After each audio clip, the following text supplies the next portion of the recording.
Jim. Today we're going to go over this book, Citizens Nuclear War Survival Skills Handbook, and what it's about. And it's the critical first 15-day nuclear survival guide to prepping, bugging in, and avoiding fallout. And it does exactly that. And let me add in a disclaimer: it's not advice of any kind. Please seek out proper professional advice that is right for you in all your affairs. This video is for entertainment purposes and my opinion of this book only. That is all. Those are my disclaimers. But this book for $3.62 right now on Amazon. The hardcover is $30 of this book, by the way. So right now, for some reason, this 6x9 paperback is on sale for $3.62 on Amazon. Don't ask me why. Maybe Amazon's dumping the stock, or maybe they're coming up with another version of it or something like that. It was written by Out of Dodge, pen name.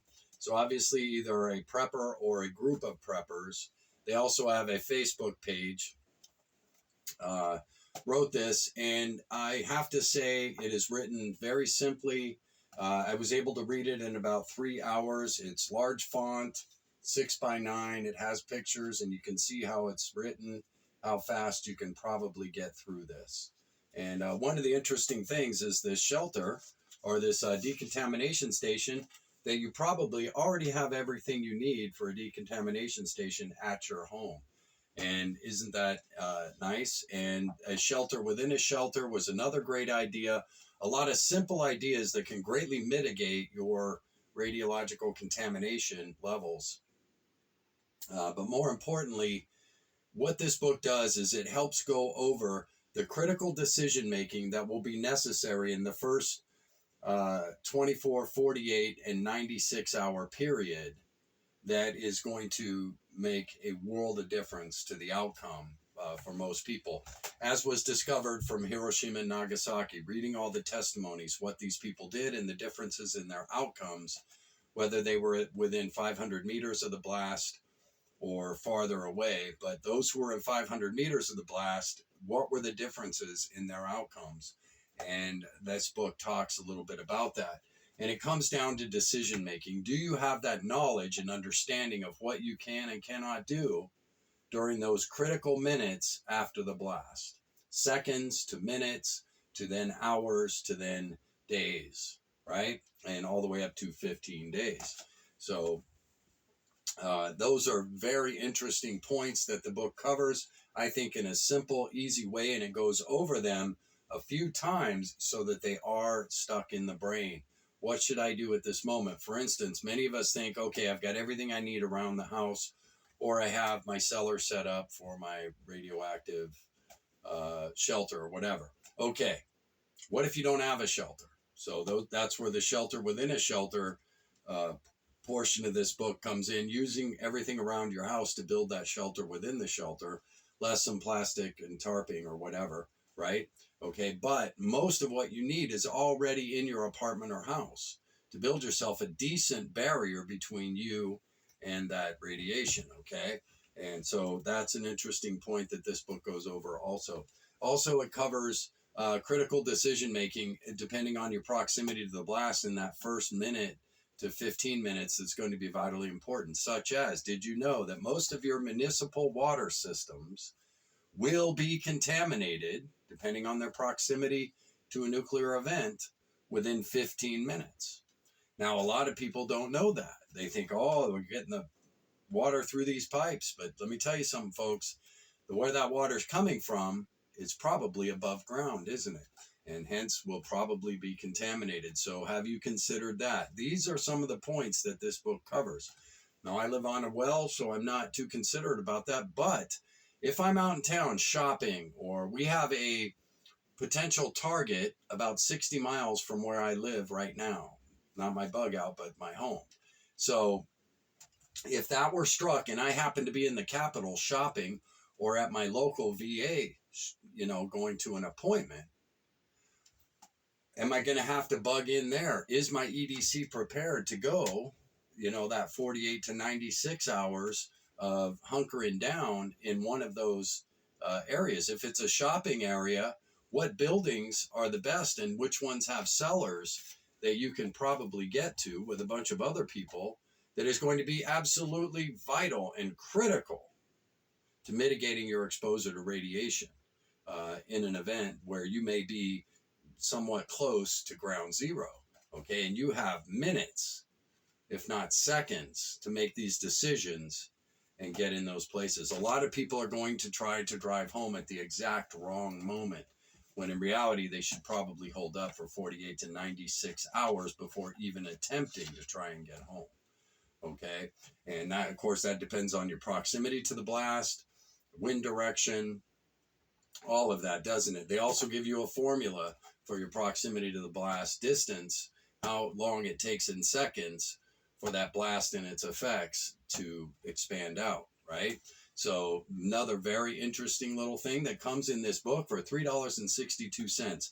It has charts in here that are valuable and useful, will be useful to any prepper, no matter what stage of prepping you're at, beginning, intermediate, or advanced. The charts in here are very, very good, in my opinion, not just for a nuclear event, but for all preppers. You know, people often ask me, what's the number one thing we should do, you know, as preppers? And I'll do a separate video on that, because I've had this question over and over. But this will go a long way to helping you get started to seeing prepping from a broad spectrum picture. And I have never seen the world like this since back in the 60s, when we were doing drills to crawl under our desks in the 60s and 70s. You know, never have we had more of a potential for a possible nuclear event than right now. You know, China, conflict with Russia, all these things going on right now. 2 nuclear powers, not one. Back in the 60s and 70s, it was 1. Now we're with 2 nuclear powers, let alone all the other things that could go on.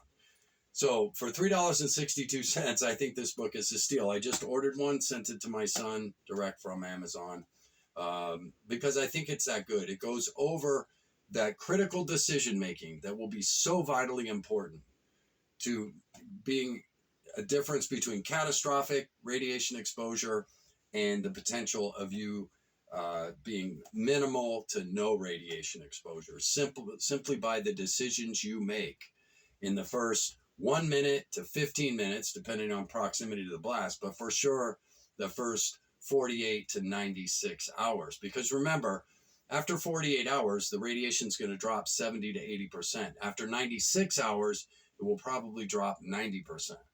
Okay, so there's a huge difference. And what we do, our decisions in that first 48 to 96 hours is going to be absolutely critical into our survivability of a nuclear event. And that those are just the facts. More than all the things you can buy, your knowledge of what to do, the decisions to make in those critical moments, hours, and first few days is going to make a world of difference on whether or not you get exposed to a catastrophic level of radiation or a minimal to no exposure to radiation.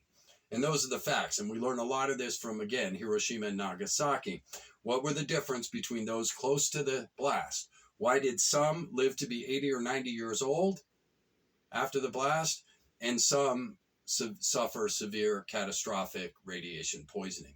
What were the decisions and the actions of these people? What were the differences? Okay, and so having that knowledge is far more valuable than having all the prepper tools we can ever purchase. The simple decisions. And I've had to do that, you know, where am I going to go if I'm at a VA appointment? What am I going to do if I'm out at my Capitol shopping? Okay, these are the important things. Which buildings do I think will be the best to mitigate radiation exposure, and which ones have cellars that are going to be an excellent place of isolating myself from radiological contamination, right? And is my EDC prepared to go 48, 96 hours if I have to hunker down in a shopping center somewhere, okay? And do I know the questions to ask as soon as I run in? You know, where is your cellar? Da-da-da-da-da. There's going to be a lot of panic in that moment. If you keep your head clear and you know what questions to ask as soon as you enter a building, people are going to realize you know what you're doing. and they're going to possibly even follow you, or maybe even the security guard might say, hey, this person knows what they're doing. I think I'm going to follow them, or whatever. You know what I mean? So just being open, honest, clear-headed, and all that stuff may go a long way to really preventing serious exposure, and allowing you to work with others to find a great little place to hunker down and get through that first time. Because a lot of people are going to try to get home at the exact wrong time. Getting home is not a bad idea, but there may be a critical time where it's an absolute catastrophic idea that's going to just lead to complete exposure, versus delaying your desire to get home and doing first things first, which is finding cover, right? So these are the things that the book covers very well. And again, the charts are fantastic. Building a home decontamination station, probably with things you have already around your house. Understanding that your city water system, depending on how it is built, constructed, and all of that, may be contaminated as quick as 15 minutes, depending on your proximity to the blast. Doing the calculations from the potential targets in your area of how far, calculations by distance, time, and wind, how much time you have to hunker down and all that stuff. So I think this is a great book for $3.62. I'm not trying to sell it to you. I get nothing for anything I ever share on my channel. I wouldn't want to, but I do know I like this book enough that I've sent my son a copy already. At this price, can't go wrong. And it's definitely going in my prepper library, because it's such a quick read. In 3 hours, I was done with this book, and it reminded me of so many things. So many of the simple things, the decisions that we need to make that will be so critical depending on where you are when the event takes place. There's a 50% chance you may not be at home. You work 1/3 of your life, you shop for probably another 20% of your life, or go out to eat or whatever. Okay, so there's close to a 50% probability you will not be at home. Will you know what to do in those critical minutes to mitigate your exposure to radiation? And I also might add, put an N95 mask or two in your EDC kit. Okay? Alpha particles can't get through paper, but if you inhale them, it's catastrophic. Okay? So, it might be important to have certain things in your EDC that maybe you haven't thought about. And again, this book just covers so many things, and the charts alone that are in there will apply to all of your prepper life, whether you're beginner, intermediate, or advanced prepper. I think their charting is good for anybody to take a look at and compare them to your own charting if you're advanced. And if you don't have charts, this is a great base to start from, no matter what scenario you're prepping for. Right now, because of what's going on in the world, radiological event is going further and further up on my alert list, and the probability that something could happen. I've never been here before at this level, other than back in the 60s when we were crawling under our desks. So, you do what's best for you. I never give advice on my channel, but I am going to recommend this book because it is such a quick read with so much information, and it goes over those critical minutes, hours, and early days that can make all the differences in the world to our outcome from a radiological event. And that has to do with Hiroshima, Nagasaki, and also some of the information we've taken from other places around the world, but mainly Hiroshima and Nagasaki. What were the differences? 2 people the same distance from the blast. Why did one person fare very well and live to be 80 or 90 years old, and the other one suffer catastrophic radiation poisoning? What are the differences in their decision making that were vital? Hope you're all doing well. Hope life's treating you good. Just another low-cost treasure for the prepper world that I think you can't go wrong buying it, because it's actually a decent read as well. So, Jim out.